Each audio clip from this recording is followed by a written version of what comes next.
Mama, Papa, he began. There is something I have been struggling with for years. Women came into my life, but they all leave when they find out about my condition. His mother, Mrs. Agnes, leaned forward, concerned. What condition, my son?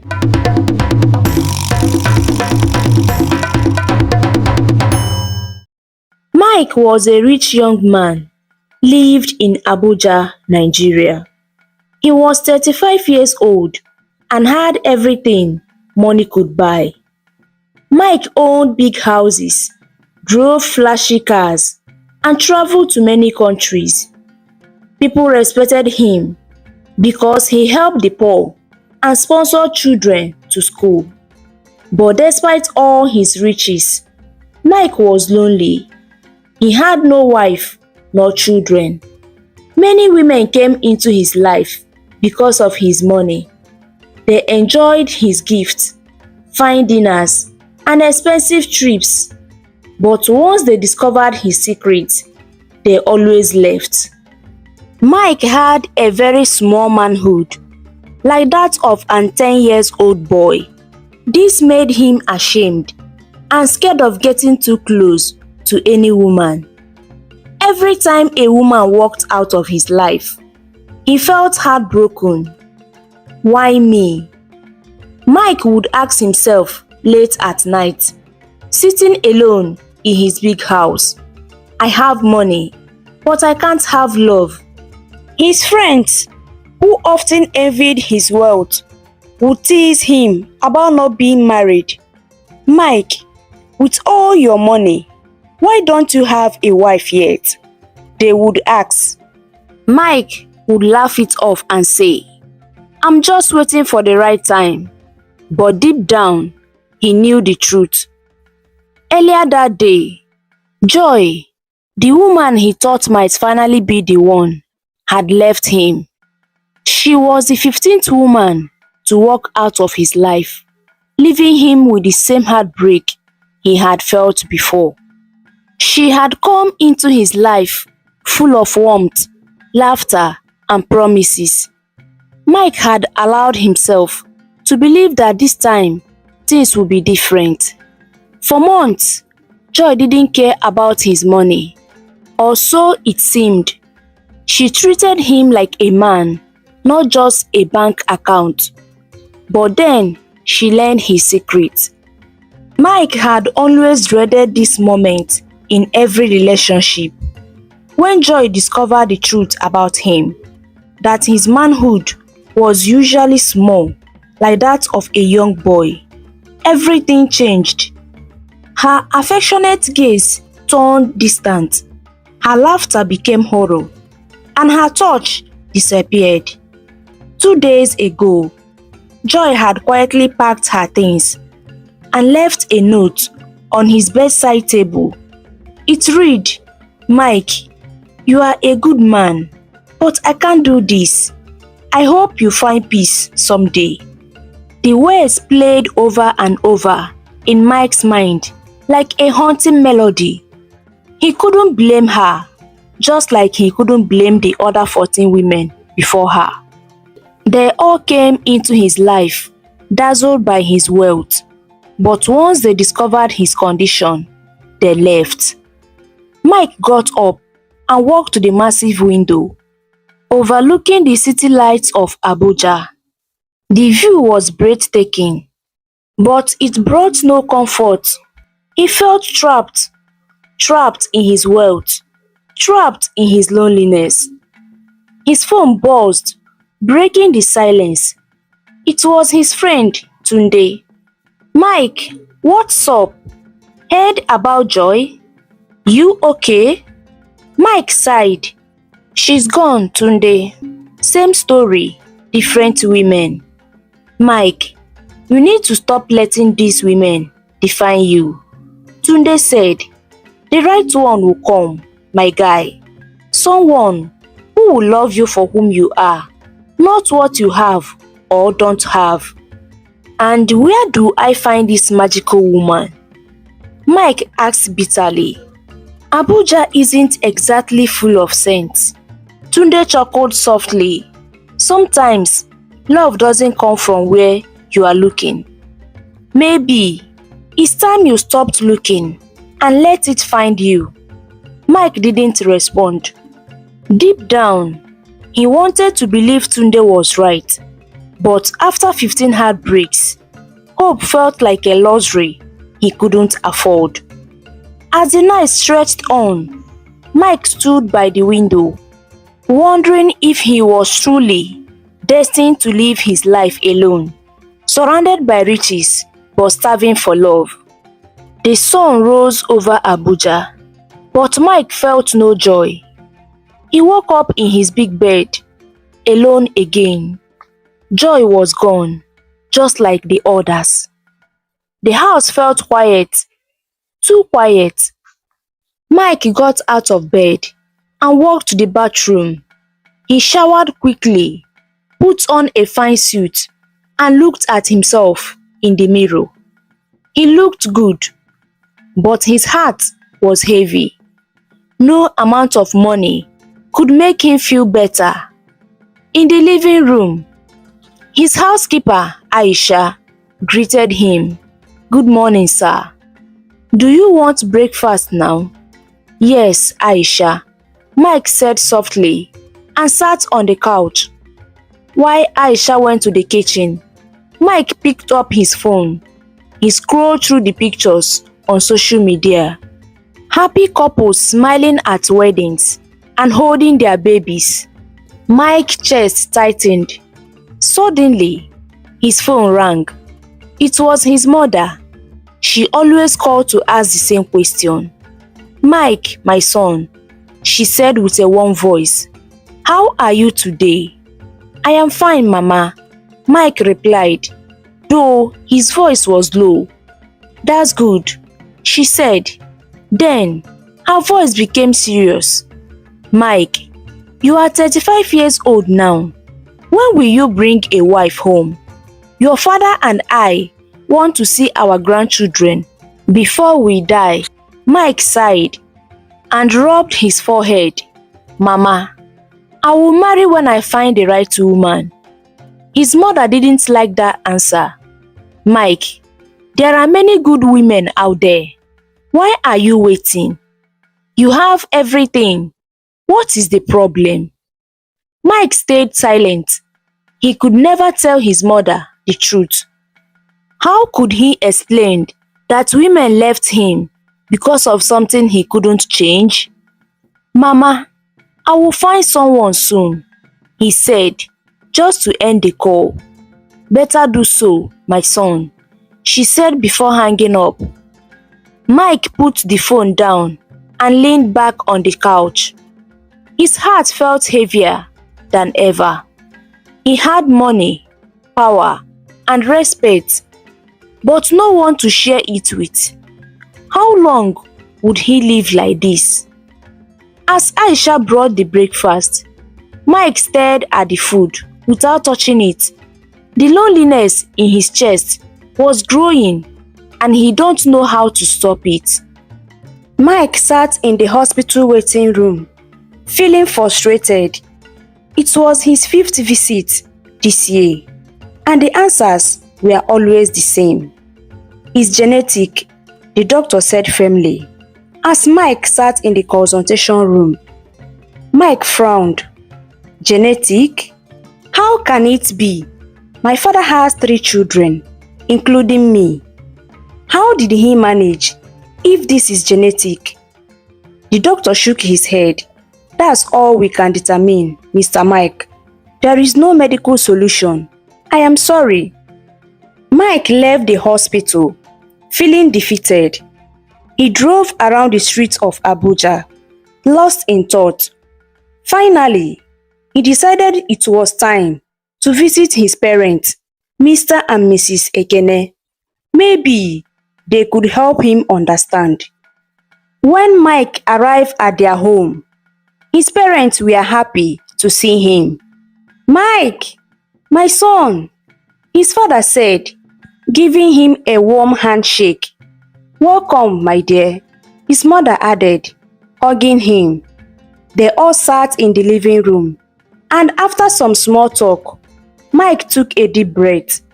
He needed to tell them, "Mama, Papa," he began, "there is something I have been struggling with for years. Women came into my life, but they all leave when they find out about my condition." His mother, Mrs. Agnes, leaned forward, concerned. "What condition, my son?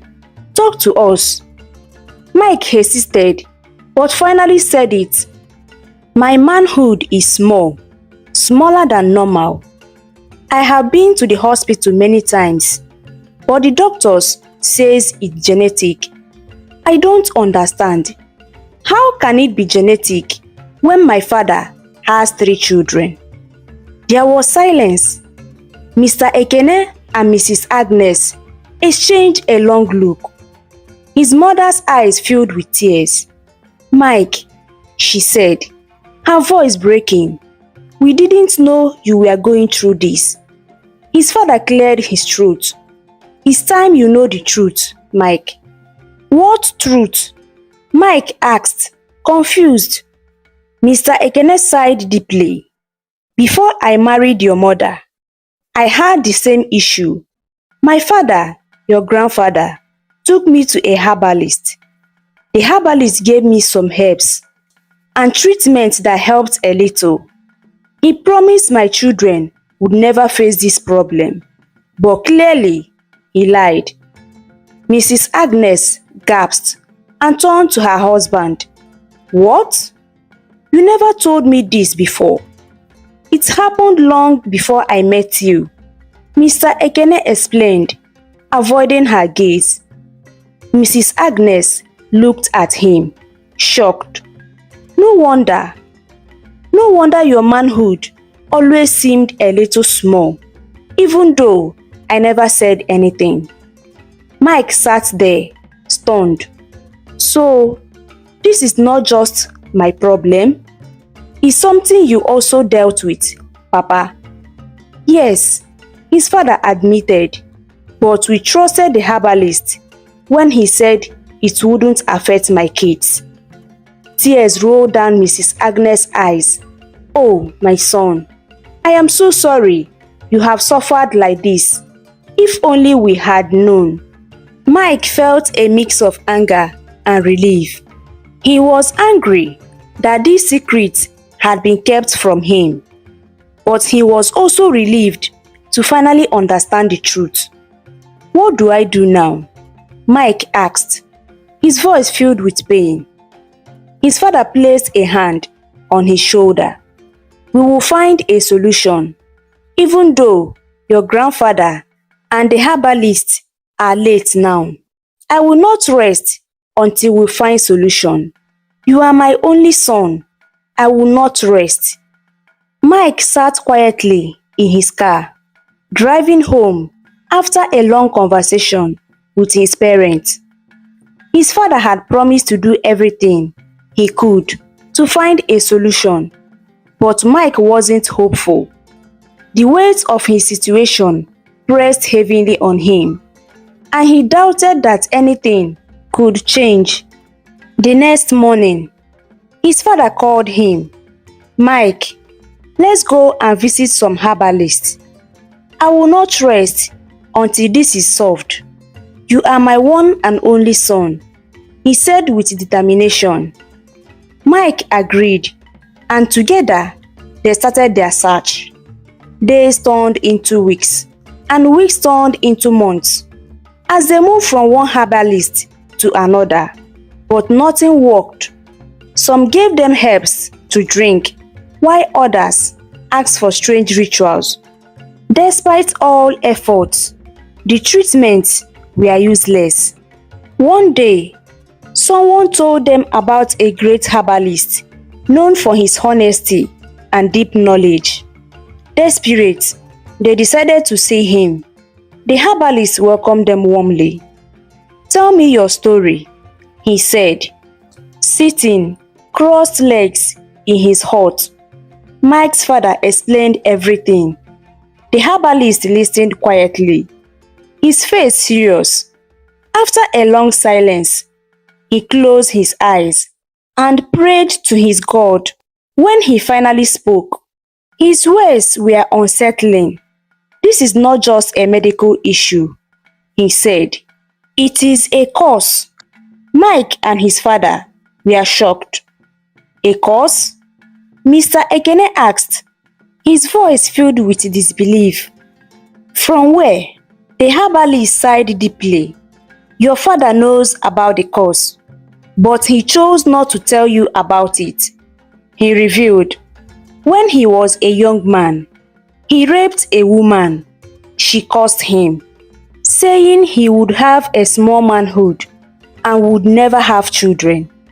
Mike's father shook his head in disbelief. "But my father had 4 children, including me. How is it possible?" he asked. The herbalist smiled faintly and said, "You are not his blood. The curse was stronger than you think. He couldn't have children himself. Instead, he made your mother secretly get pregnant by another man. Those 4 children, including you, are not his biological children." Mr. Ekene's mouth fell open. "What? You mean I'm not my father's real son?" he exclaimed. "Yes," the herbalist replied calmly. "But why did the curse affect me and my son?" Mr. Ekene asked, his confusion evident. "The curse affected you both slightly because you share a bond as a father and son, even though you are not his blood," the herbalist explained. "Because you are not from the same bloodline as your father, the curse is weaker on you. That is why you were able to father children. You and your son can still have children, but the size of your manhood will never change." Mike buried his face in his hands. "How can I live like this? Women keep leaving me. How will I ever find love?" he asked, his voice breaking. The herbalist looked at him with a pity. "Because you are a good man and innocent, there is only one way to leave the curse completely," he said gently. "You must find a woman who loves you, who accepts you as you are, without shame or complaint." Mike laughed bitterly. "Where will I find such a woman? All the women I met leaves me as soon as they find out the truth," he said. The herbalist smiled and said, "If it is the will of God, she will come to you, or you will find her. Be patient, my son." Mike and his father thanked the herbalist and left. Their hearts were heavy. The truth about the curse had shocked them to the core.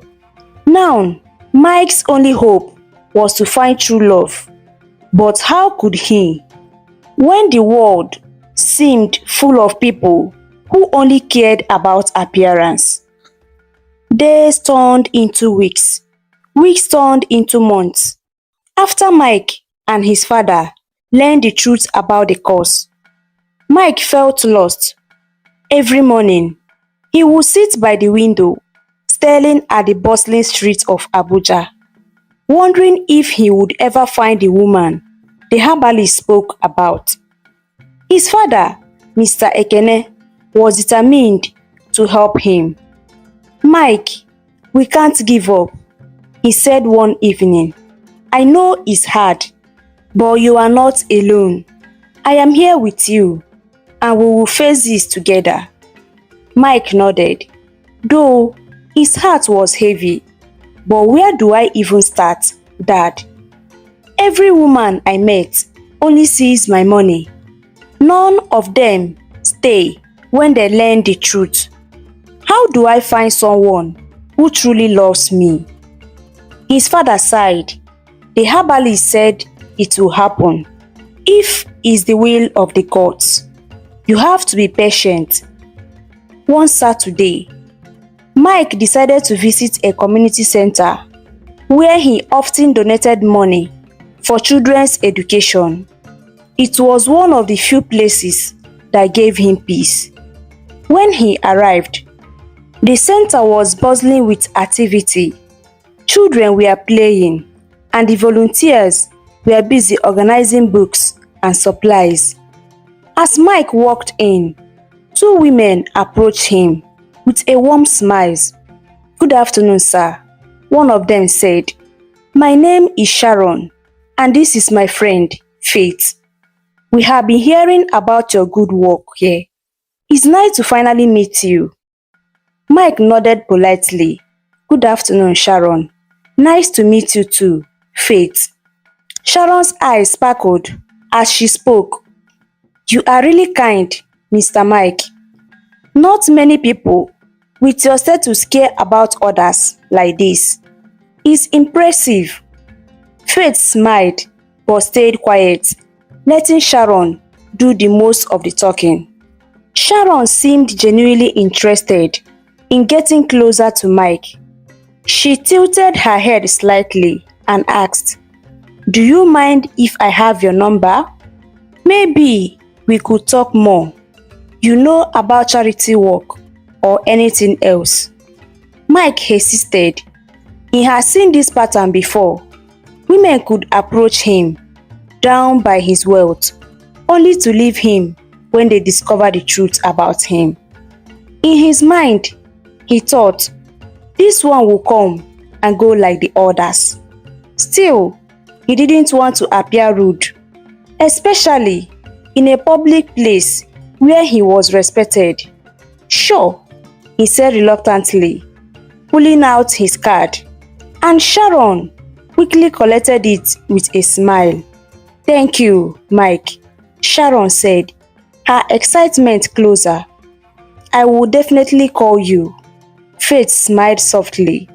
"It was nice meeting you, Mr. Mike," she said before two women walked away. As Mike watched them leave, he felt uneasy. He had no expectations this time and reminded himself not to get attached. Still, a part of him wondered what Sharon's true intentions were and how long she would stay before she too walked away like the others. Over the next few weeks, Mike found himself visiting the community center more often, but Sharon's occasional calls and messages still lingered in his mind. Could she be different from the others? Was she truly interested in him? The question lingered as Mike continued his search for love, hoping that one day the right person would see beyond his wealth and accept him for who he truly was. Sharon's presence in Mike's life continued to grow stronger. They spent more time together, traveling, dining, and enjoying the luxuries that Mike's wealth could provide. Sharon appreciated every moment, and Mike spoiled her with gifts and attention.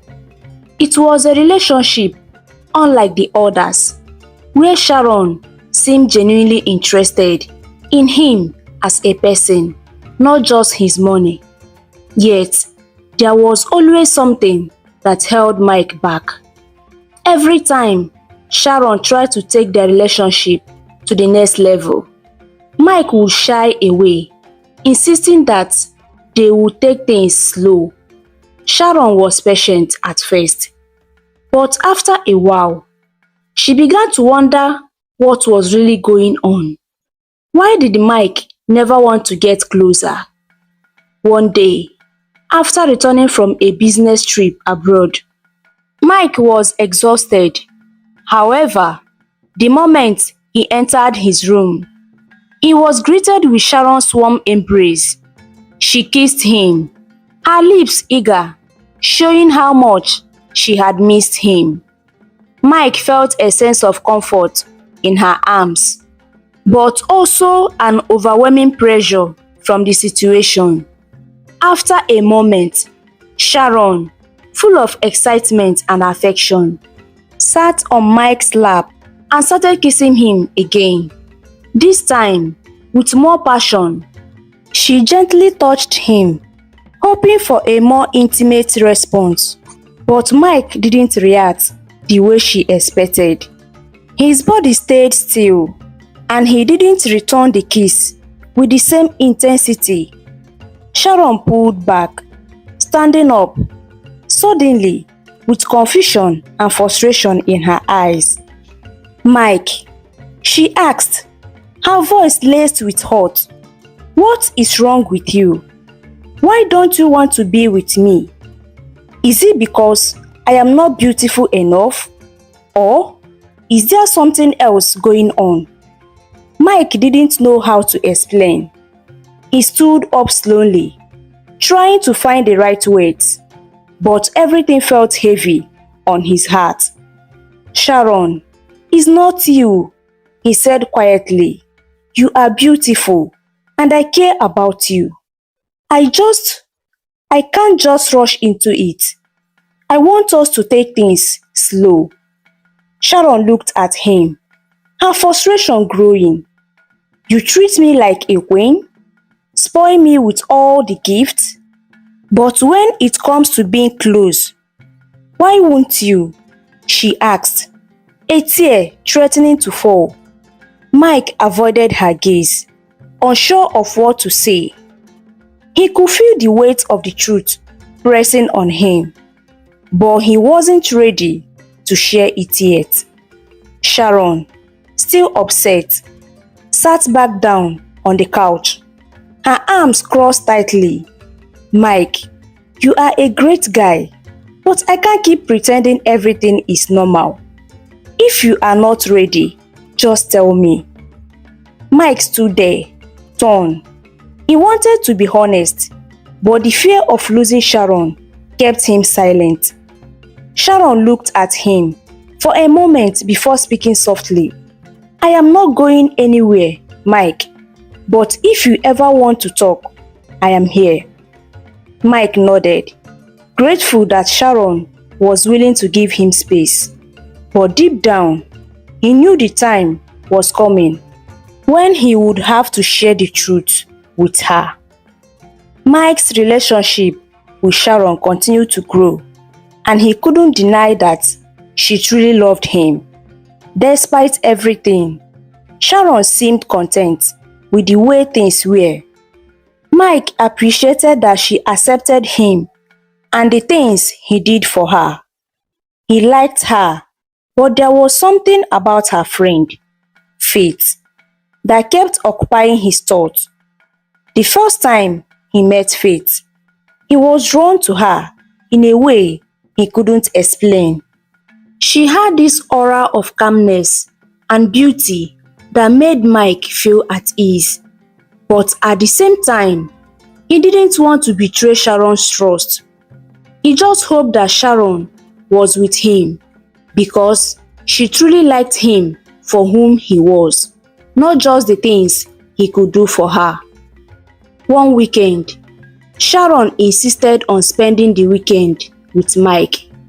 They had a great time, laughing and talking, enjoying each other's company. But things took a turn when Mike decided it was time to shower. Sharon, however, had a different idea. She insisted on showering with him, something Mike wasn't comfortable with. "I'm a bit shy," he said, smiling, hoping she would understand. Sharon was shocked. "Shy? Why are you shy? You don't want to touch me? You don't want us to do the normal things couple do? There is something you are not telling me, Mike. Are you gay? Is that why you haven't married? It's so obvious." Mike felt the sting of her words, but tried to calm the situation by making excuses. He quickly rushed into the bathroom to avoid the conversation. Sharon sat on the couch, her mind racing with questions. She couldn't figure out what was going on. But she knew one thing for sure. She couldn't just leave him. The exotic treatment and attention she was receiving from Mike were too good to walk away from. At least, not without understanding what was really happening. A few minutes later, Sharon made a sudden decision. She stood up, walking quickly to the room where Mike was about to get dressed. Without thinking, she grabbed his towel and pulled it away from him. What she saw left her frozen in shock. Her eyes widened and her voice was barely a whisper. How can this be so little? This is impossible. Mike, who had been preparing to get angry at her for barging in, suddenly went still. He saw the confusion in her face and understood what had just happened. The look of shock in Sharon's eyes made him calm down, and he sat down to explain everything. He told her the truth, everything he had been hiding for so long, but Sharon barely seems to be understanding. Her mind was spinning. All she could say was, "So, this is how it's been since you were an adult?" Mike nodded quietly. Yes. Sharon was still in disbelief. She murmured to herself, "This is beyond belief. How could this be?" She couldn't wrap her head around it, and the silence between them was heavy with unspoken emotions. In that moment, Sharon didn't know how to process what she had just discovered. She loved Mike, but the truth made her question everything. Mike's relationship with Sharon had become increasingly shaky ever since she saw the size of his manhood. She had pulled away.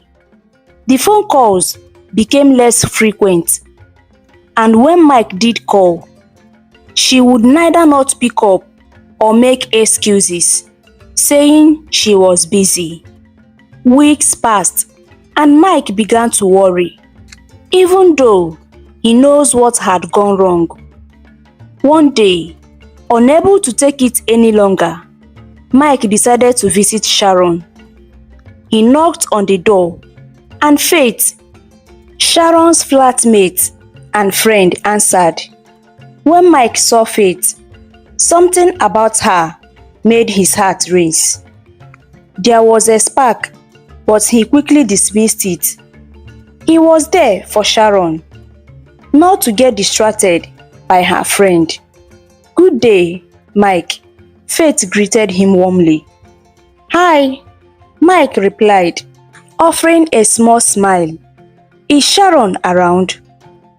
Faith hesitated for a moment before replying, "Sharon isn't in the mood to see you. I don't know what happened between both of you. I hope you two can talk things through. Let me go get her."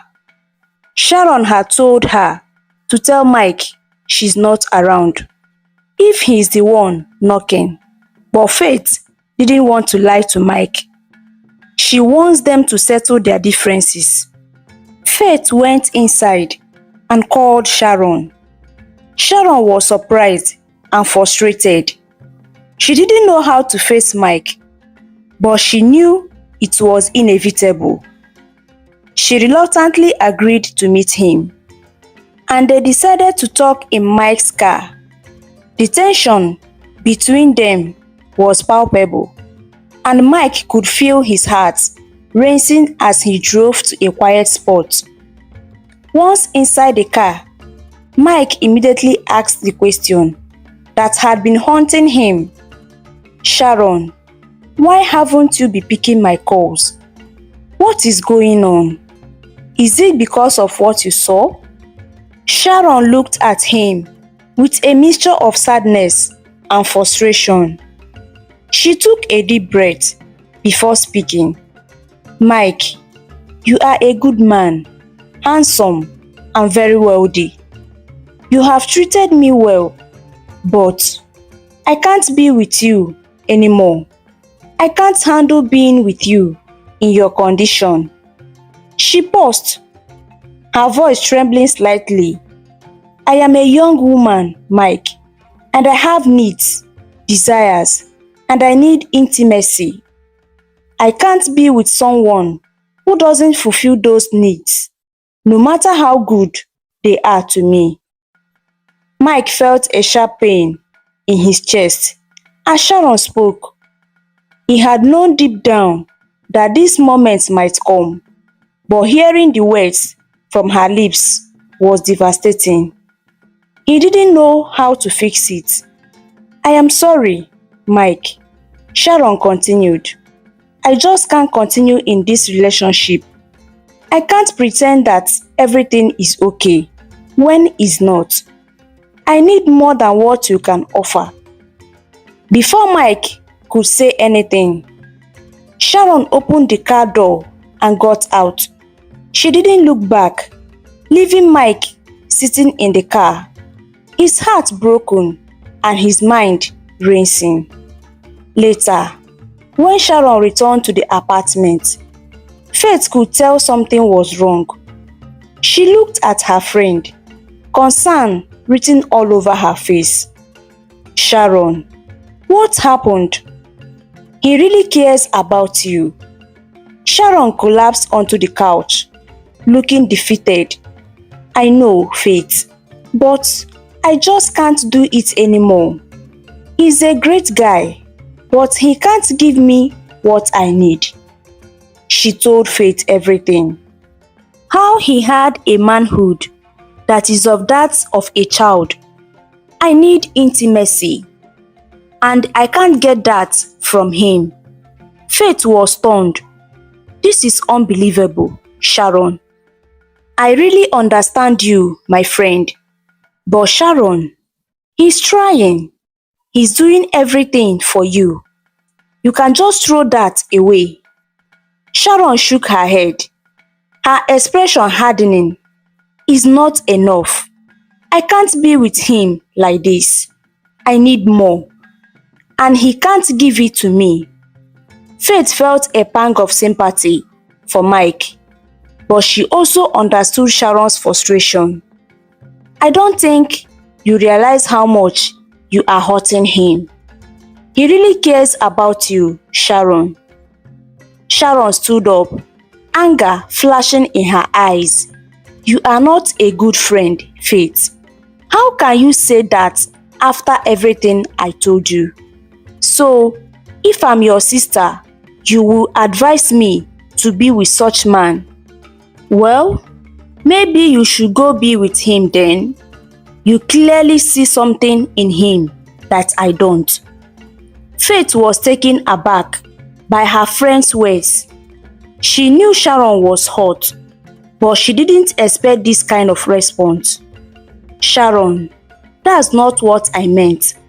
I just think you should consider what you are doing. He's not to be blamed for this. You can't judge him for something he can't control. Maybe things will change in the future. Have you even considered that? He's not at fault for this. But Sharon didn't listen. It doesn't matter. I am done. Faith watched as Sharon walked away, her heart heavy with pity for Mike and his condition. She knew the road ahead would be difficult for him. Mike felt very sad. Sharon leaving him hurt so much. That evening, he went to a bar to drink and try to forget. His friend, Tunday, came in and saw him sitting alone. Mike, what is wrong? You look so down, Tunday said as he sat beside him. Mike gave him a small smile. It's nothing, Tunday, just a bad day. Tunday raised an eyebrow. Bad day? You don't look like someone who just had a bad day. You look like you are carrying the weight of the world on your shoulders. He paused for a moment, then added, "Is it a woman? Come on, man. Talk to me. I know something is bothering you." Mike sighed deeply and took another sip of his drink. "It's Sharon. She left me." Tunday's face softened. "Oh, man. I am sorry to hear that. But what happened? You guys were doing fine, right?" Mike nodded, but his eyes were sad. "Yeah, we were. I thought we were, but she can't handle it anymore. She said she needs more. She wants someone who can give her what she needs, someone who can satisfy her." Tunde frowned. "Man, women can be blind sometimes. You have got everything: money, looks, a good heart. What else does she want? Does she not see how much you cared about her?" Mike's voice was low as he spoke. "It's not about the money or the looks, Tunde. She just couldn't deal with me not being able to do what a normal man can. I don't blame her. Really, I can't blame her." Tunde shook his head. "Mike, don't be so hard on yourself. You have got everything any woman could ask for. But sometimes people don't know what they really want until it's too late. Maybe Sharon wasn't the one." Mike sighed again. "Maybe you are right. I don't know. I just feel like I keep losing the people I cared about." Tunde patted him on the back. "You will find someone who loves you for whom you are. Don't let this break you, Mike. You are a good guy. You will be fine." Mike gave a weak smile. "Thanks, man." When Mike got home, the house felt so empty. He sat on the couch for a while, then picked up his phone and called his father. "Mike, how are you, my son?" His father answered happily. Mike took a deep breath. "Dad, I don't know what to do anymore. Sharon left me. She said she can't stay with me because of my problem." There was a long silence on the other end of the line. Then his father spoke softly. "Mike, I am so sorry, my son. I know this is hard, but remember what the herbalist said. He told us that the right woman will come. The woman who will love you for whom you are. She will break the curse. Don't forget that." Mike shook his head, even though his father couldn't see him. "But, Dad, what if she never comes? What if I stay alone forever?" His father's voice became steady and firm. "Don't think like that, my son. You are not meant to be alone. The right woman will come when the time is right. It may take time, but I promise you will find her. You just have to trust that the universe is working for you." Mike felt a weight on his chest, but he tried to believe his father's words. "I don't know, Dad. It feels like everyone I care about just leaves." His father sighed. "Mike, I understand, but don't let this defeat you. It's not the end. It's just a step along the way. The woman who is meant for you will accept you for whom you are. You are a good man and you deserve love." There was a pause. before Mike's mother took the phone.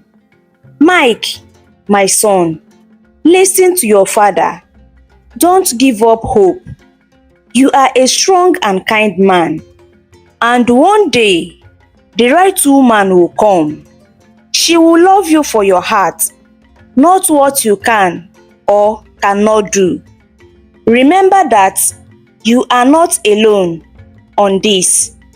Mike closed his eyes for a moment, taking in his mother's words. "Thanks, Mom. I will try. I don't want to give up." His father came up on the line. "That's my boy. Stay strong and remember, we are here for you. Don't let anything make you feel less hope." Mike smiled a little. "I won't. Thanks, Dad. Thanks, Mom. I needed to hear that." After the call, Mike sat quietly. He felt a little better, but it wasn't enough to take away the hurt. He thought about his parents' advice and how hard it was to stay hopeful. But deep down, he knew he couldn't give up. He just had to keep going, even when things felt impossible. Mike stood up, took a deep breath, and told himself he would keep believing. The right woman was out there and would find her if he kept waiting. Mike often prayed Sharon would change her mind and come back to him. Deep down, he doubted it. The pain of her absence was something he cried every day. Though he tried to mask it, occasionally his thoughts drifted back to faith, the one person who had always shown him kindness. But each time, he shook his head and brushed those thoughts aside. "Why should I think about her?" he told himself. "She will be just like the others. There is no point pursuing her. Besides, she is Sharon's friend. It's complicated."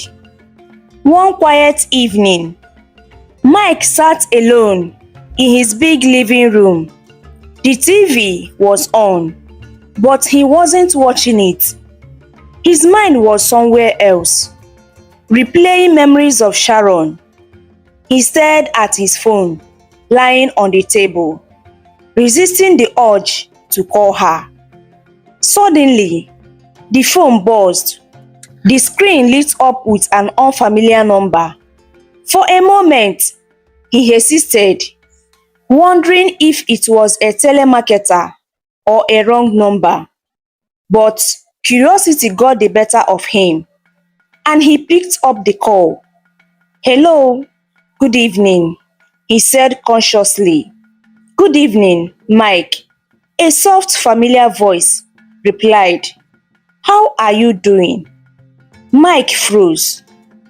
He immediately recognized the voice. "Faith, is that you?" "Yes, it's me," she said warmly. "I just called to check on you. I hope you are okay." Mike felt a wave of surprise washed over him. Her unexpected call stirred something inside him, though he wasn't sure what it was.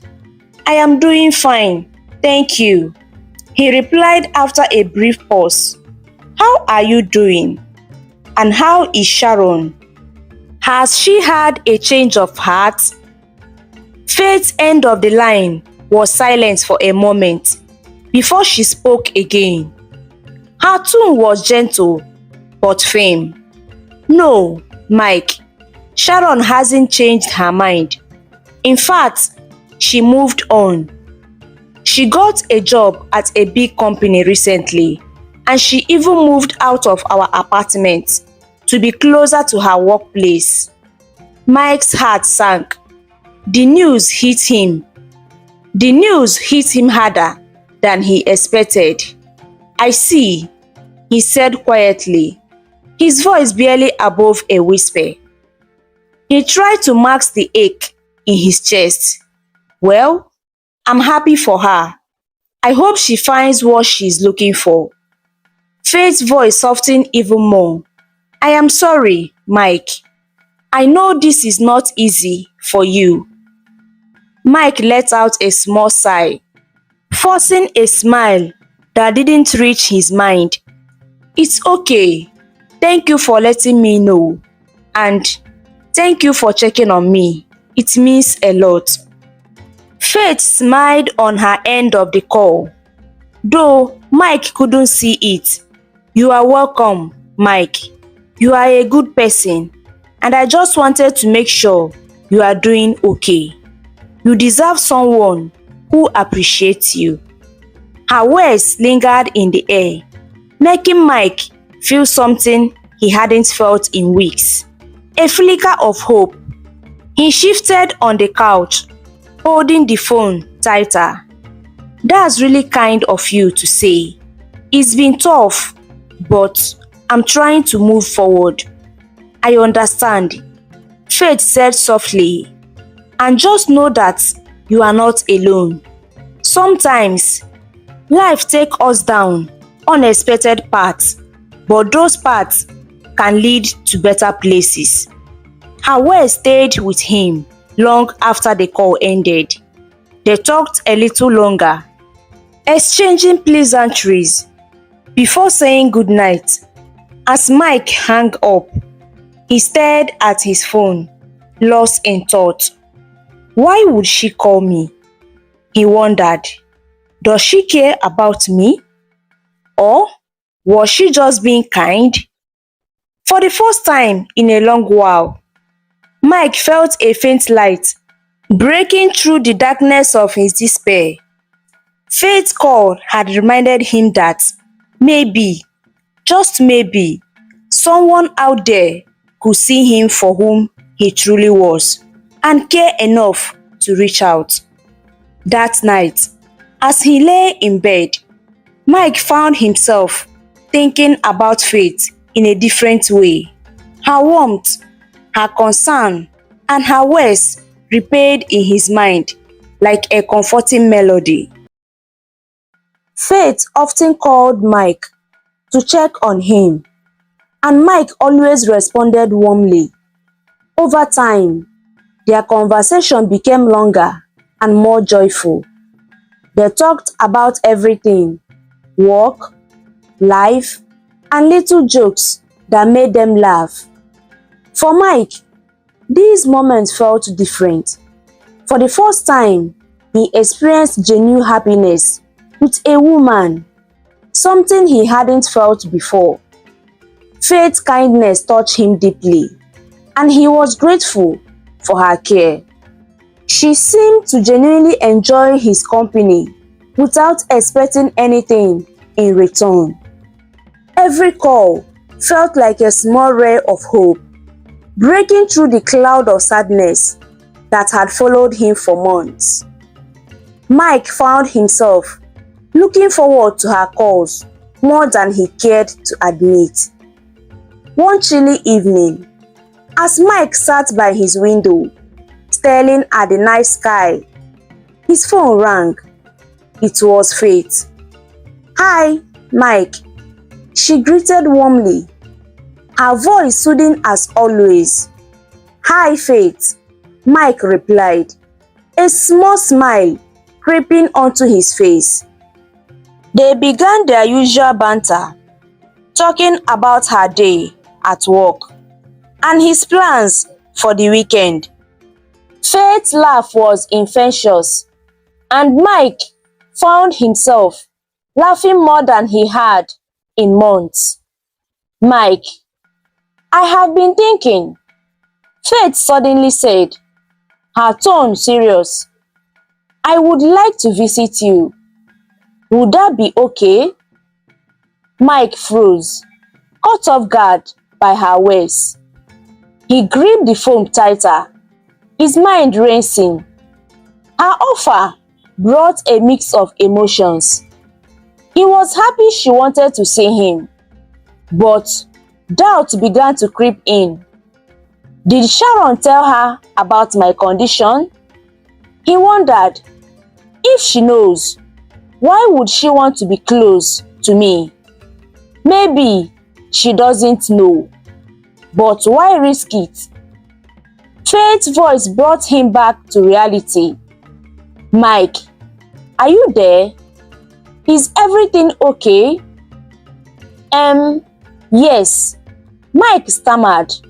Sorry, I was just thinking. You want to visit? Yes, she replied gently. Only if you allow me. I have been worried about you, and it will be nice to see you in person. Mike's heart raced as he sat in silence, struggling with his thoughts. He wasn't used to someone caring this much for him. Finally, he took a deep breath and said, "Okay, you can come." Faith's voice brightened instantly. "Thank you, Mike. I will let you know when I am free. I can't wait." After the call ended, Mike sat quietly, trying to process his emotions. He was happy, but also confused. Why does she care so much? He asked himself. He leaned back in his couch, staring at the ceiling. The thought of Faith visiting made him both nervous and excited. For Faith, the decision to visit Mike was easy. Ever since Sharon broke up with him, she had felt terrible for Mike. She could see how much he cared for Sharon and how deeply the breakup must have hurt him. Faith admired his strength and kindness, and she prayed for him often. She remembered the first time she saw Mike after the breakup. His usual lively demeanor was replaced by a quiet sadness. It broke her heart, and she wished there was something she could do. Over time, as they talked more, she began to see glimpses of old Mike. It gave her hope, and she wanted to help him heal completely. Faith's friend often teased her about how much she cared for Mike. "You talked about him all the time," one of her friends said with a grin. "Are you sure it's just friendship?" Faith would laugh and shrug it off, but deep down, she knew her feelings for Mike were growing. It wasn't pity, it was genuine care and admiration for the kind, resilient man he was. As she planned to visit, Faith thought about what she could do to lift his spirits. She wanted to bring a small gift, something to show she cared. Maybe his favorite snacks or a book he might enjoy. She wanted him to feel appreciated and not alone. Meanwhile, Mike couldn't stop thinking about Faith's upcoming visit. He felt a strange sense of anticipation. What will she think of me? He wondered. Will she see the broken pieces I am trying so hard to hide? Despite his doubts, he couldn't deny that her kindness had started to soften his heart. For the first time in a long while, he felt like someone truly cared about him. Not because they had to, but because they wanted to. Faith, on the other hand, prayed for strength and wisdom. She wanted to be a source of light for Mike, to remind him that he was not alone. Little did both know, this visit would mark the beginning of something beautiful, something neither of them could have imagined. The weekend arrived, and with it came the day Faith promised to visit. Mike was anxious. a feeling he hadn't experienced for any woman before. His heart raced at the thought of seeing her again. When Faith arrived, the gate man let her in. She knocked on the door, and when Mike opened it, he froze. She looked stunning, her smile radiant, her sweet voice like a music to his ears.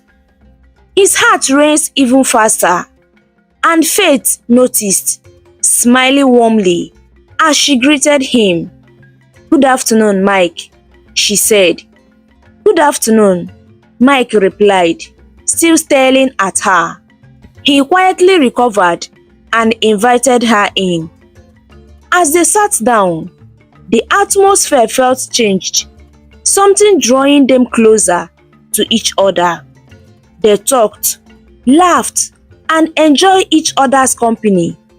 Mike felt more alive than he had in a long time. He made sure she was very comfortable. Faith was open, kind, and so easy to talk to. At one point, when they were talking about their state, Faith mentioned her hometown. "I'm from Umunze, in Anambra State," she said casually. Mike's eyes widened in surprise. "What? You are from Anambra?" "I'm from Anambra too." "Unbelievable," he exclaimed, his excitement lighting up the room. Faith laughed at his reaction. "Yes, I am. That's so surprising." "So you are my sister," Mike said jokingly, shaking his head. "We have something else in common." Later, as Faith prepared to leave, Mike felt a pang of sadness. He didn't want the visit to end. Her presence had filled a void in his life, and he wished she could stay longer. Before she left, Mike hesitated, but finally spoke. "Faith, can I ask you for something?" "Of course," she replied, looking curious. "Did Sharon tell you anything about my condition?" Faith paused for a moment, then nodded. Yes, she did.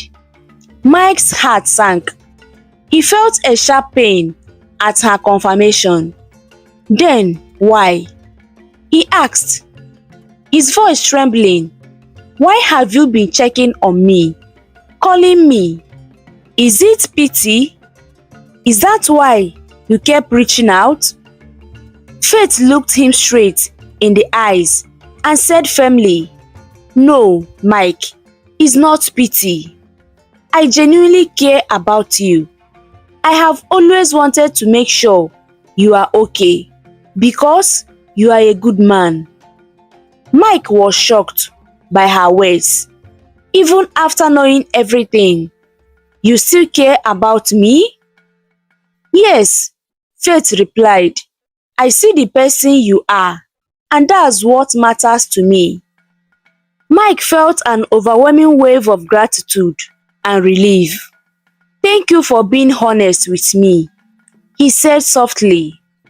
After Faith left, Mike couldn't stop thinking about her. That evening, he felt something he had never experienced before.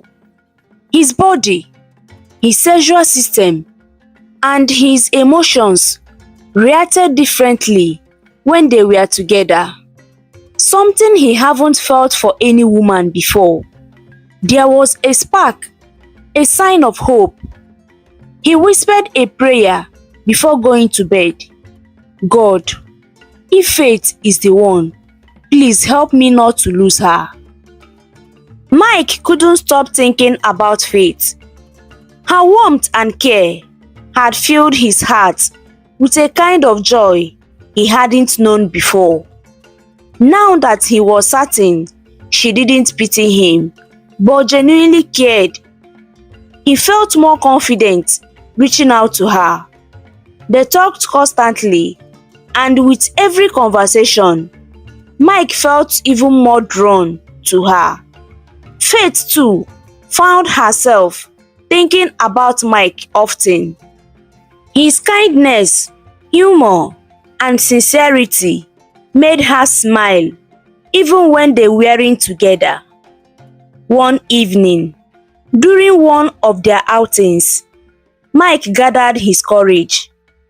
As they sat at a quiet corner in a cozy restaurant, Mike looked at Faith with a serious yet soft expression. "Faith," he began, his voice steady but nervous. "I have been thinking a lot about us. I really like you, and I want us to be more than just a friend. Will you be my girlfriend?" Faith was silent for a moment, her eyes searching his face. Then she smiled warmly and said, "Yes, Mike." Mike's heart leaped.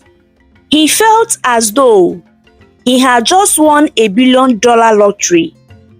"You have made me the happiest man alive," he said, his joy evident.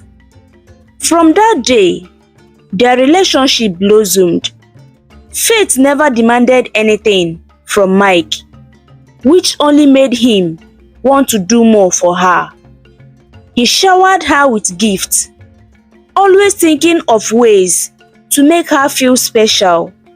Sometimes, Faith would refuse, gently reminding him she didn't need anything.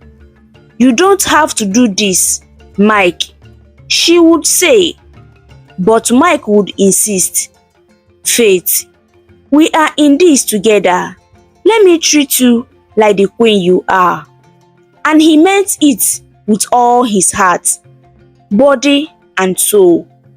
Faith, who now worked at an industrial firm, made time for Mike despite her busy schedule.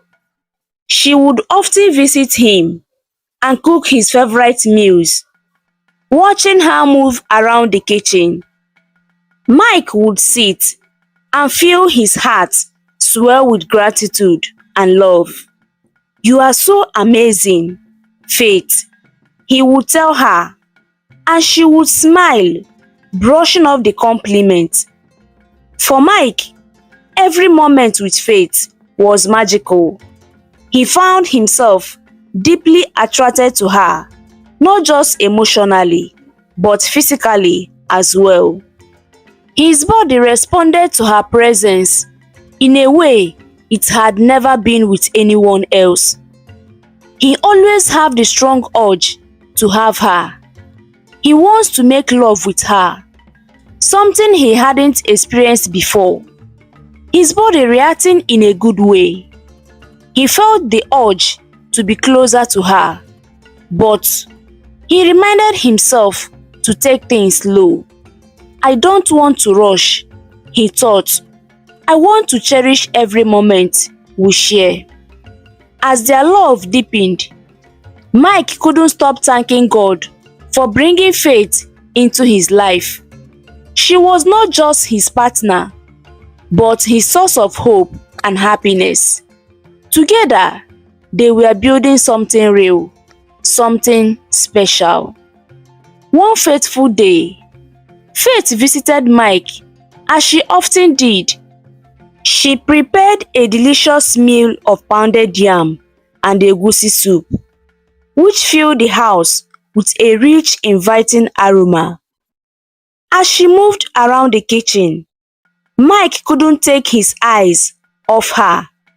He smiled to himself, realizing how deeply he had come to care for her. When the meal was ready, they sat down to eat. Mike praised her cooking. "Faith, you are so amazing. This tastes incredible." Faith laughed softly.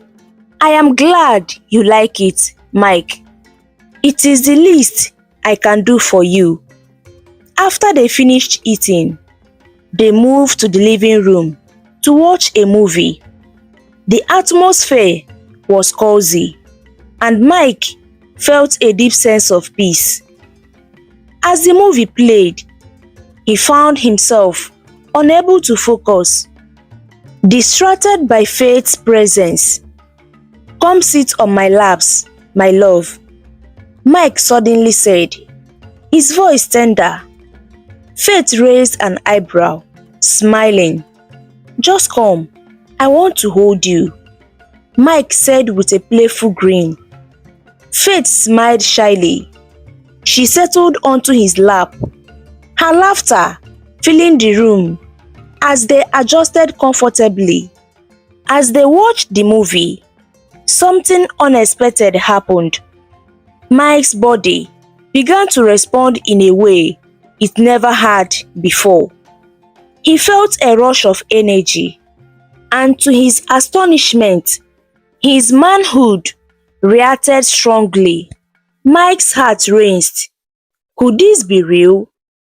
Without saying a word, he gently shifted Faith off his lap and excused himself.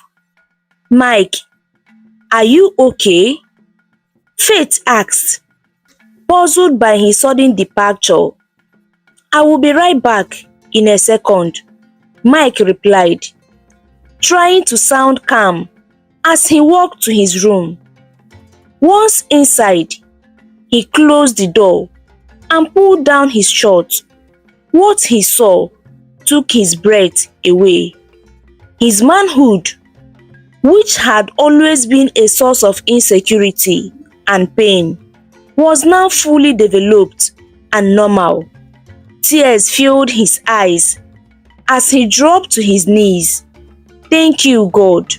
Thank you for this miracle," Mike whispered, his voice breaking with emotion. After a few moments of prayer, he stood up, still overwhelmed by what had happened. He rushed back to the living room and grabbed Faith in a tight embrace, lifting her off the ground. "Mike, what is going on? You are so excited," Faith asked, laughing nervously. "My love, something incredible just happened," Mike said, his voice trembling with joy. "What is it?" she asked, her voice wide with curiosity.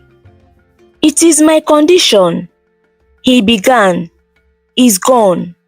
My manhood is normal now." Faith gasped, her hands flying to her mouth. "Are you serious?" "Yes, Faith. I have never seen it like this before. It's a miracle." Tears welled up in Faith's eyes as she hugged him tightly. "Mike, this is wonderful news. I am so happy for you." Mike caught her immediately. "No, you should be happy for us. I don't know how to thank God enough," Mike said, his voice filled with gratitude. "And I don't know how to thank you. Your presence in my life has brought so much joy. I feel like this miracle happened because of you." Faith shook her head, smiling. "Mike, it's all God. I am just happy you are happy." That day marked a turning point in their relationship. Mike felt more confident and hopeful than ever before, and his bond with Faith deepened. They both knew this was just the beginning of something truly beautiful. That night, after Faith left, Mike was overwhelmed with joy. He paced around his living room, unable to contain his emotions. He needed to share this news with his parents. He picked up his phone and dialed his father's number. It rang twice before his father picked up. "Mike, my son, how are you doing?" His father's warm voice came through. "Dad, you won't believe what just happened," Mike said, his voice shaking with excitement. "Calm down, Mike. What is it?" his father asked, concerned but curious. Is my condition, Dad? It's gone. I'm now normal, Mike exclaimed. There was a moment of stunned silence on the other end of the line. Then, his father shouted, "Praise God!" Mike, are you serious? Tell me something. Mike laughed. Yes, Dad. It happened tonight. I don't know how, but it's a miracle. I have been praying and it finally happened. His father's voice was thick with emotion. Mike, this is a wonderful news. I have been waiting for this day. God is truly faithful. Just then, Mike heard his mother's voice in the background. What is going on? Who are you talking to? It's Mike. His father replied. He has a good news. Mike's mother quickly grabbed the phone. Mike, what is the good news? Tell me. Mom, my condition is gone. I am healed. His mother let out a cry of joy. Oh, Mike, thank God. I knew this day would come. I have been praying for you every single day. This is the best news ever. Mike smiled. Thank you, Mom. I feel like a huge weight has been lifted off my shoulders. His mother's voice softened. So, at least we can have our grandchildren, she said teasingly. Mike, God has truly blessed you, and I know He sent faith into your life for a reason. She is truly your faith, just like her name. May God bless her. Mike chuckled. Yes, Mom. Faith has been amazing. She is the one. She is the reason why this happened. Her love and care had changed my life. Hold on to her, Mike. His mother said, a woman like that is a rare gift. I will, Mom, Mike promised. They talked for a while longer, sharing their happiness and thanking God for the miracle. By the time Mike hung up, he felt even more blessed, knowing his parents shared in his joy. That night, as Mike lay in bed, he couldn't stop smiling. His heart was full of gratitude for faith, for his parents' support, and for the miracle that had changed his life. He prayed silently, thanking God again and asking for guidance as he moved forward with faith by his side. For the first time in a long time, Mike felt like his life was truly complete. Mike woke up the next morning with a heart full of gratitude. The events of the previous night kept replaying in his mind, how he and Faith had shared his miracle, how he had called his parents to tell them the good news.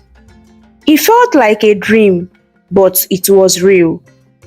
He smiled as he remembered the way Faith's face lit up when he shared his news with her. She had been just as excited, if not more.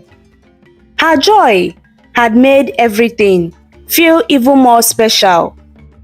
As he sat on the couch, sipping his coffee, Mike's phone buzzed.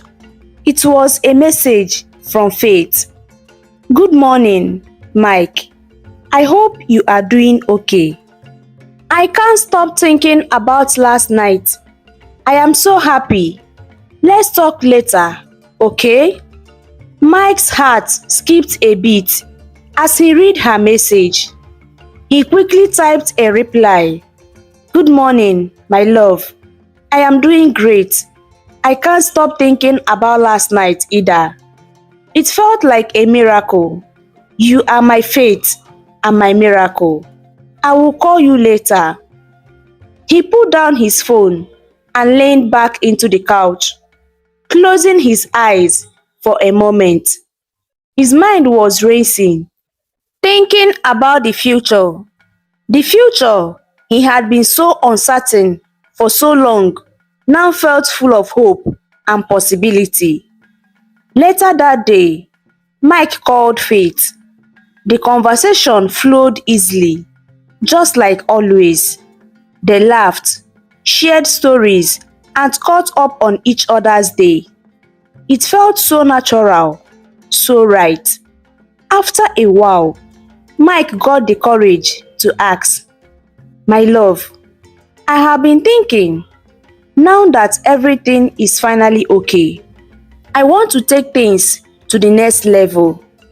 I want to be with you, for real. I want us to build a future together." Faith was quiet for a moment. Mike felt a little nervous, unsure of how she would respond. But then, he heard her sweet voice on the other end of the line. "Mike, I have been waiting for you to say that. I feel the same way," she said softly. "I want to build that future with you. I have never felt so sure about anything in my life." Mike's heart soared. He couldn't believe it. After everything he had been through, after all the doubts and fears, he had found someone who truly cared for him. "Thank you, my love," he said, his voice full of emotion. "You don't know how much this means to me." They spent the rest of the evening talking about their hopes and dreams, making plans for the future. Mike felt like he was finally on the right path, with someone who truly understood him and loved him for whom he was. At one point during the conversation, Mike playfully said, "My love, when will you stop calling me Mike? Come on, I deserve more than that, don't you think?" Faith smiled on the phone and agreed with him. "All right, Mike. I mean, honey," she said it softly. Mike teasingly replied, "I can't hear you. Say it again." She repeated, "Honey," and they both started laughing over the phone, their hearts full of joy. As the night drew to a close, Mike said, "I'm looking forward to every day with you, my love. I know we are going to have a beautiful life together." "I feel the same way, honey. We are just getting started, and I can't wait to see where life takes us." They said their goodbyes, both of them filled with excitement and anticipation for the future. Mike lay in the bed that night, his heart at peace. For the first time in years, he felt like everything was falling into place. He had the love of his life by his side, and the future was bright. He closed his eyes, praying once again, thanking God for the miracle that had changed his life and for bringing faith into his world. It was just the beginning, and he couldn't wait to see what was next. Mike had been planning this moment for weeks, carefully thinking through every detail.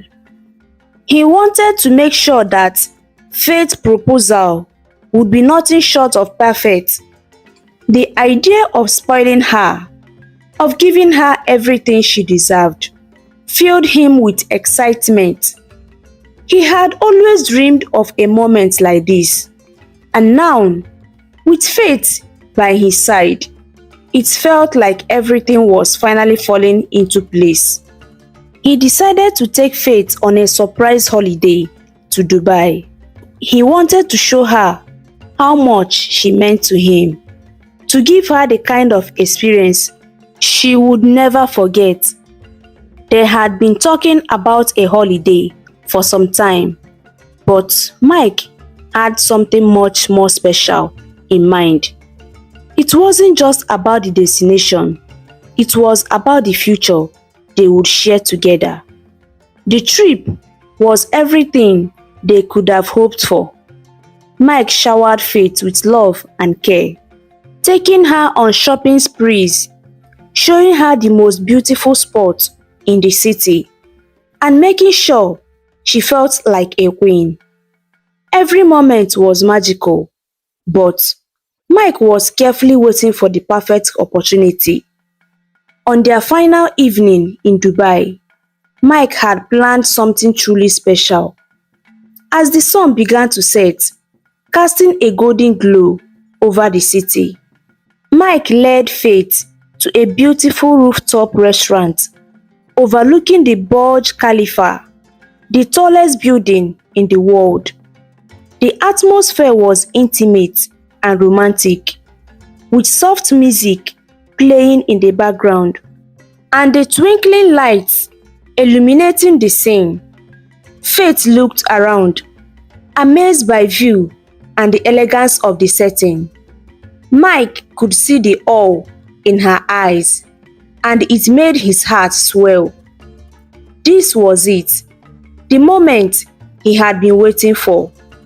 They sat down at a candlelight table for two, enjoying a delicious meal together. Throughout the evening, they laughed, talked, and shared their dreams for the future. The connection between them felt stronger than ever. As the night drew darker, Mike stood up and walked around the table to Faith's side. He gently took her hand, his heart swelling with anticipation. Faith looked up at him, sensing that something important was about to happen. Mike smiled at her, his heart filled with love. "Faith," he began, his voice soft and steady. "These past few months with you have been the happiest of my life. I never imagined that someone like you would come into my life and make everything so much brighter. I have never felt this way before, and now I will never feel this way again. You have changed my life in ways I can't even put into words." Faith's eyes softened as she listened to him, her heart beating faster.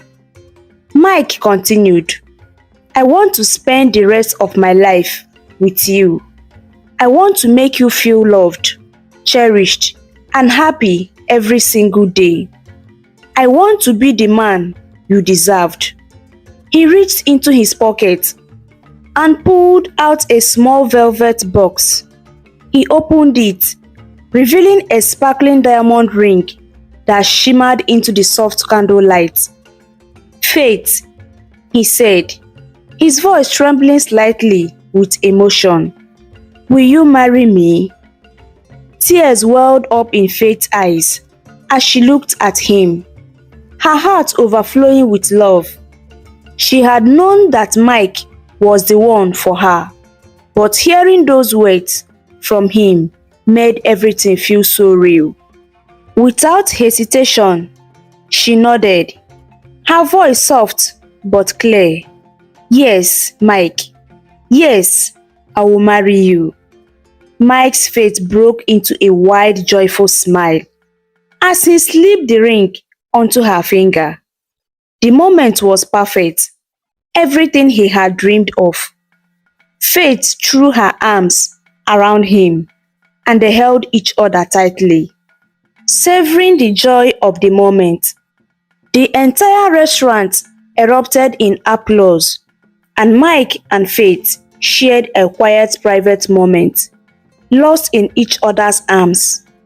The city light twinkled in the background, and the world seemed to stop for a moment as they celebrated the start of their new life together. Later that night, as they walked hand in hand through the streets of Dubai, Mike whispered to Faith, "This is just the beginning. There is so much more waiting for us, and I am so thankful it is with you." Faith smiled, her heart full. "I can't wait for the rest of our lives." And so, in the heart of Dubai, under the starry sky, Mike and Faith's journey began together, one filled with love, dreams, and the promise of a beautiful future.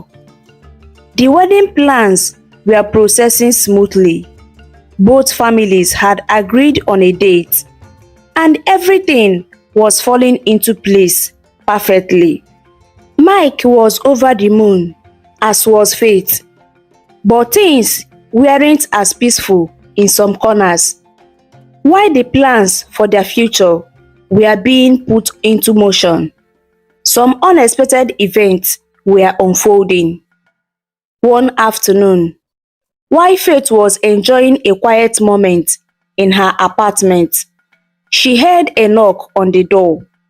She opened it, expecting perhaps a delivery man or a neighbor, but to her shock, standing there was Sharon, her old friend.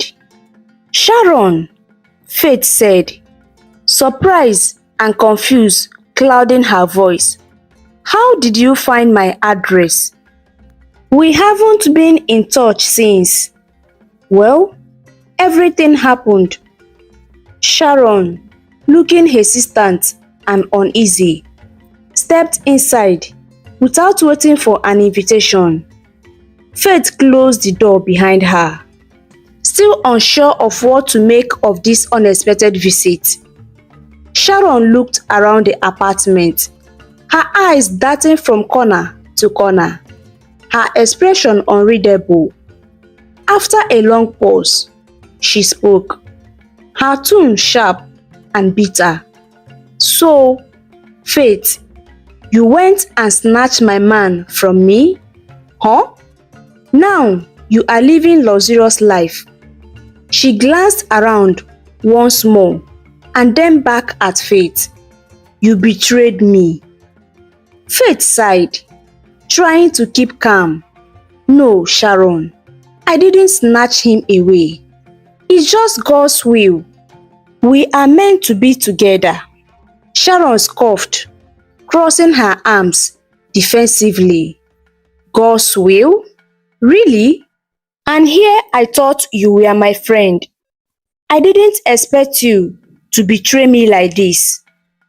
Faith remained composed, trying her best not to let Sharon's harsh words affect her. "Mike has recovered from the condition that made you break up with him. He's now better. Sharon, it's a miracle." "Really? We have both been through a lot, and it was meant to be." Sharon's face softened slightly, though her shock was evident. "What? How is that even possible?" Faith smiled gently, trying to reassure her. "With God, all things are possible. Mike is doing well now. He's not the man you left behind anymore." Sharon's anger flared, and she sat down on the couch, her hands trembling with emotion. "So, now you are getting married? I'm hearing all of this from mutual friends, not from you. I thought we were still friends. Faith, how could you not tell me?" Faith's face hardened, her patience wearing thin. "I tried pleading with you. I begged you to reconsider. I begged you to think about Mike and what he needed, but you didn't listen. You dumped him like a rag and left him heartbroken. I didn't want to hurt you, but after everything that happened, I thought it was best not to bring him up again." Sharon's eyes welled with tears. her voice shaking with frustration. You could have persuaded me more. You could have been a better friend. Faith felt the weight of Sharon's words, but she knew in her heart that she had made the right decision. Sharon had made her choices, and now it was time for Faith to live her own life with Mike. Sharon stood up abruptly, tears rolling down her face as she wiped them away angrily. I can't believe you. I really can't. You have no idea what you have done. She turned and stormed towards the door. Sharon, wait! Faith called after her, but Sharon didn't stop. She slammed the door behind her, leaving Faith standing in the silence of the apartment. Faith stood there, feeling a sense of mixed emotion, but also a sense of peace, knowing she was moving forward with the man she loved. Sharon's words echoed in Faith's mind, but she knew deep down that she had done nothing wrong. She had followed her heart, and now, with Mike by her side, they were building the future they both deserved. The visit was a reminder of the past that both Sharon and Faith needed to move on from. Faith knew that sometimes people had to go their separate ways for a reason, and she was ready to embrace her future, no matter the cost. The big day had finally arrived. Mike and Faith's wedding was the talk of the town. Everyone was excited and eager to see the lovely couple begin their journey together. Mike wanted everything to be perfect for Faith. A month before the wedding, he had traveled abroad to buy their wedding clothes from a fancy shop. Faith initially thought it was unnecessary. Mike, do we really need to spend so much on clothes? Faith had asked with a soft smile. Mike took her hand and said, Faith, I have the money and I want to spend it on you. You deserve nothing but the best. Faith felt loved and cherished. She smiled and replied, Thank you, Mike. You always make me feel special. On the morning of the wedding, Faith stood in front of the mirror in her room, wearing her stunning white dress. The dress was covered in delicate lace and sparkling beads that shimmered in the sunlight. Her maid of honor, her childhood friend Grace, adjusted the veil on her head. Faith, you look like an angel, Grace said, her eyes shining with admiration. Faith turned to her friend and said, Thank you, Grace. I can't believe this day is finally here. Her mother walked in, holding back tears. Oh, my darling, you look breathtaking, she said, hugging Faith gently. Your father and I are so proud of you. Faith smiled warmly. Thank you, Mama. I am so grateful to have you and Papa here to celebrate this day with me. Meanwhile, Mike was at the wedding hall, looking sharp in his designer suit. His best man, Ben, patted him on the back. Relax, Mike, Ben said with a grin. You look like you have seen a ghost. Mike chuckled nervously. I'm just excited and a little nervous. I want this day to be perfect for Faith. Ben replied, It will be. You have done everything right. Now, just enjoy the moment. When the time came, the door of the hall opened and Faith walked in. Escorted by her father, a collective gasp filled the hall. Faith looked like a queen, her radiant smile lighting up the entire hall. Mike stood at the altar, unable to take his eyes off her. "She's perfect," he whispered to himself. As Faith approached him, their eyes met, and they both smiled, their love shining brightly. "You look absolutely beautiful," Mike said as Faith reached him. "And you look very handsome," Faith replied softly, her cheeks glowing. The ceremony began, and the couple exchanged heartfelt vows. Faith's voice trembled with emotion as she spoke. "Mike, I promise to love you, stand by you, and support you in every step of life. You are my best friend, my greatest blessing." Mike held her hand tightly and said, "Faith, I promise to love you endlessly and protect you. You are my heart, my world." Tears welled up in the eyes of the guests as they witnessed the love between the two. The priest pronounced them husband and wife, and Mike gently lifted Faith's veil, kissing her gently. The hall erupted in applause and cheers. After the ceremony, the reception was a grand celebration. The decoration sparkled with a fairy light, and the tables were adorned with fresh flowers. There was delicious food, lively music, and joyful dancing. Mike and Faith shared their first dance as husband and wife to a romantic tone.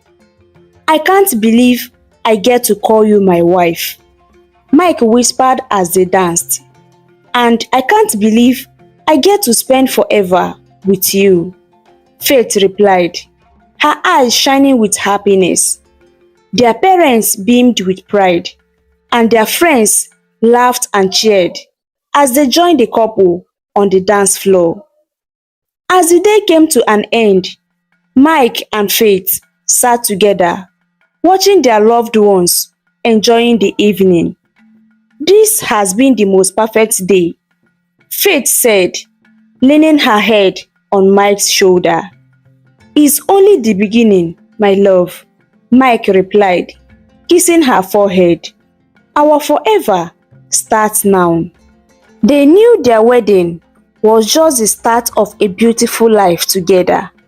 They were filled with excitement and hope for the future, ready to face whatever came their way, hand in hand. The wedding reception was over, and the guests had departed with smiles on their faces, talking about the beautiful union of Mike and Faith. As Mike and Faith prepared to leave for their honeymoon, Mike asked Faith to join him for one last stop before heading to the airport. "Where are we going, Mike?" Faith asked, her hand in his as they walked to the car. Mike smiled mysteriously. "It's a little surprise. Trust me, you will love it." When they arrived at the destination, Faith's parents were standing outside, looking curious. Mike gestured for everyone to come closer, pulling out a small box from his pocket. Faith looked puzzled, but her parents waited patiently. "What is going on here, Mike?" Faith asked again, this time laughing nervously. Mike took a deep breath and handed the box to Faith's father. "Sir, this is for you and your wife," he began. "Inside, you will find the keys and documents for your new home." The room went silent for a moment before Faith's mother gasped. "A new house? Mike, what do you mean?" Mike smiled warmly. "This is my gift to you. I wanted to thank you for raising the most wonderful, kind, and smart woman I have ever met. You have given me the love of my life, and this is my way of showing my gratitude." Faith's father opened the box and stared at the keys inside. Mike, this is too much. We can't accept this, he said, shaking his head. No, please, Mike insisted. It's from my heart. I want you to have it. You deserve a comfortable home where you can relax and enjoy your years ahead. And this is the least I can do for the family that gave me my beautiful wife. Faith's mother's eyes filled with tears. Mike, this is such a big gesture. Thank you. Thank you so much. Faith stepped closer to Mike and hugged him tightly. She whispered, "You are such an amazing person, I know. Thank you for being so kind." Then, in front of her parents, she kissed him gently on the lips. "I'm the luckiest woman alive." "Not luckiest, Faith," Mike teased. "Just the most loved." Everyone laughed, and Faith's parents finally accepted the gift, overwhelmed by Mike's generosity. When Mike and Faith arrived in Paris for their honeymoon, the magic of the city only deepened their bond. They walked hand in hand along the Seine River, explored the Eiffel Tower, and enjoyed romantic dinners in cozy Parisian cafes. "Faith," Mike said one evening, as they watched the sunset from their hotel balcony, "I feel like the happiest man in the world. Marrying you is the best thing I have ever done." Faith smiled and rested her head on his shoulder. "And I feel like the happiest woman, Mike. Thank you for everything, the love, the care, the surprises. You have made all my dreams come true." As the days went by, their love grew even stronger. They laughed, shared secrets, and enjoyed every moment of being together. On their last night in Paris, Mike held Faith close and said, "This week has been perfect, but it's just the beginning. I promise to make every day of our lives as special as this one." Faith looked into his eyes and replied, "I know you will, and I promise to love you endlessly."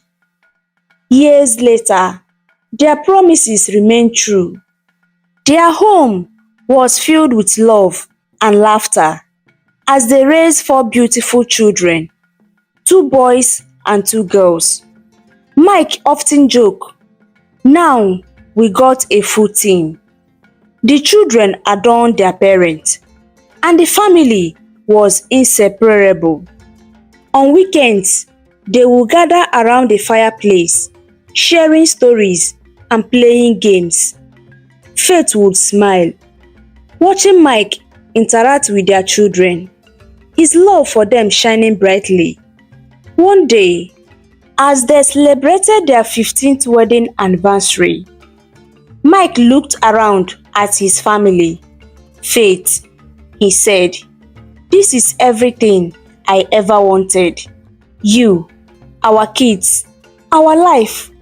It's more than I could have dreamed." Faith took his hand and replied, "And it's all because of the love we share. Thank you for being my partner, my best friend, and the best father to our children." Mike kissed her hand and said, "Thank you for being my everything." As the family cheered and raised their glasses to toast, Faith and Mike exchanged a look of deep love and gratitude. Their journey together had been extraordinary, and they knew that their story was far from over. It was just the beginning of their beautiful life as a family. And so, surrounded by love, laughter, and the warmth of their home, Mike and Faith's story ended with happily ever after. A beautiful love story that would inspire generations to come. The moral lesson of this story is that true love is about acceptance, care, and understanding. Despite Mike's past struggles and his condition, Faith chose to love him for whom he truly was, not for what others might have seen. Their relationship grew because they supported each other, and Mike learned that real love doesn't come from pity, but from mutual respect and deep connection. True love requires patience, kindness, and trust. It's worth waiting for the right person who values you for everything you are. Another important lesson is the power of perseverance and believing in one's worth. Mike's journey was not easy, but with Faith's support and love, he overcame his doubts and insecurities. His story teaches us that no matter how difficult life may seem, we must continue to have faith in ourselves and in others. When we believe in the love and goodness around us, we can achieve happiness and fulfillment, just as Mike and Faith did. True love and happiness often come when we least expect it, and with the right person, we can build a future full of joy.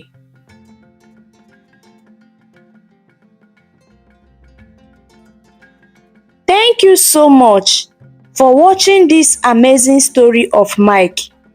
Your love and your support means the world to me. I would love to hear your thoughts. Please share them in the comments below, and don't forget to subscribe for more interesting African stories. See you on the next video. Bye.